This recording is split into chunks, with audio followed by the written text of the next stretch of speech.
I heard that you are here last year.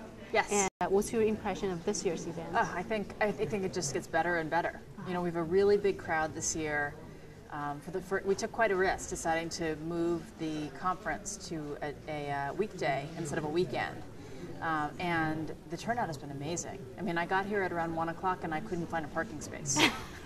So I think it's really exciting, and I think it shows the interest level of the community to have the opportunity to network, to have the chance to learn from all these fantastic people, and to be exposed to new ideas. So, because it's a pretty big commitment to take a half day or a full day off of work in the middle of the week for most of these professionals. So I think it's pretty exciting. Okay, I've noticed that there's a theme of this year's event is about the environmental issues, and that's kind of a step forward. That's right. It's a big step forward. That's right. So, what's your take on this? I mean, why you arranged this topic? Why are we doing? So we had, we had some really good conversations at the board level and with the volunteers about, what are the important issues of our time, and obviously, and where China plays a significant role.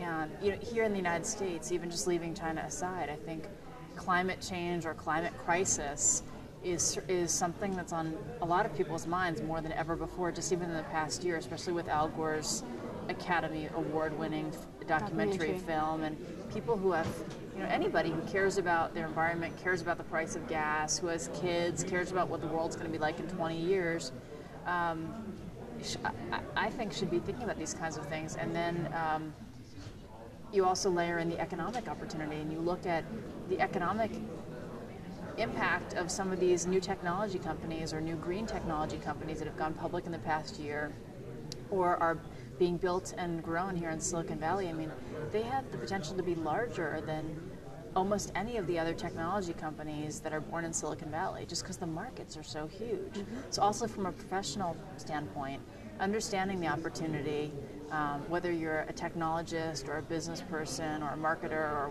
or an academic, understanding what's happening in this world is very important. And then when you look at China, I mean, China, the theme of the conference is the shifting power equation, right? China plays such a big part in this equation. And yet, given where China is in their economic development and with their political constraints and where the United States is, it's a very interesting equation.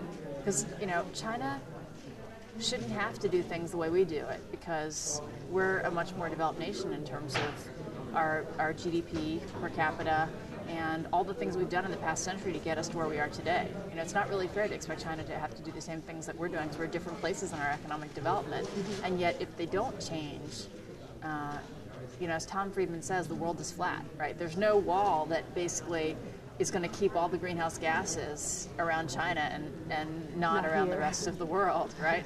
So it's really important to figure out where China is in their roadmap and where they're going, and figure out how we can play a part in shaping that. Yeah, well, I actually heard the news about some of the pollutant shifted from China, and then we can see it here. And I bet that's true. Yeah, I was amazed by the news. I was like, could that be true? So you never know. Yeah. But I know you just mentioned Al Gore's new documentary. What's the most impressive scene to you in that movie? Gosh, I don't know if I have. I mean, certainly one of it's really powerful stuff. I'm so excited that he's going to be delivering that here tonight, because I think if you haven't seen it, or even if you have seen it, having the chance to hear it from him live, with all the updated things that he's done since the movie was made, but even just the slideshow in the movie. Have you seen the movie? Yes. The photos of the icebergs that haven't changed in a century, that all of a sudden are basically kind of creating new rivers and new floods. The images of what New York City or Silicon Valley would look like if we had just 1 foot of additional sea level. I mean, I think that's really powerful stuff. Yeah. Well, I'm kind of curious that climate change certainly is a topic already existing here. Yeah. But for some reason, a couple of years, people start to notice this. Yeah. What do you think is the reason behind it? I think one of the reasons is altruism, right? People just they care about if they have the luxury of not worrying about where their food is going to come from or their shelter is going to come from, then they have the luxury of thinking about other things.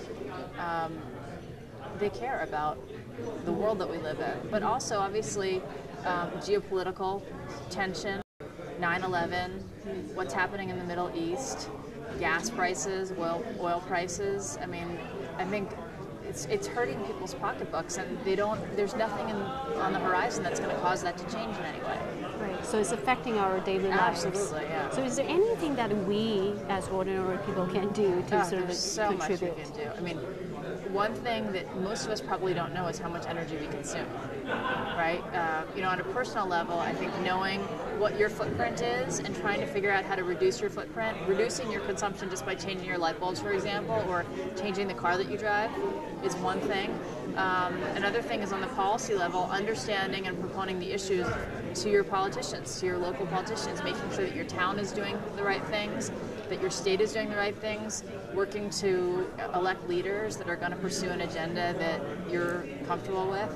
I think there's a lot of things. And then at your workplace, a lot of corporations now, I think Google and Walmart are two of the most progressive companies that are really re-looking at most aspects of their business, whether, Walmart's doing amazing things when it comes to their own consumption, the products that they sell, and the consumption of their supply chain.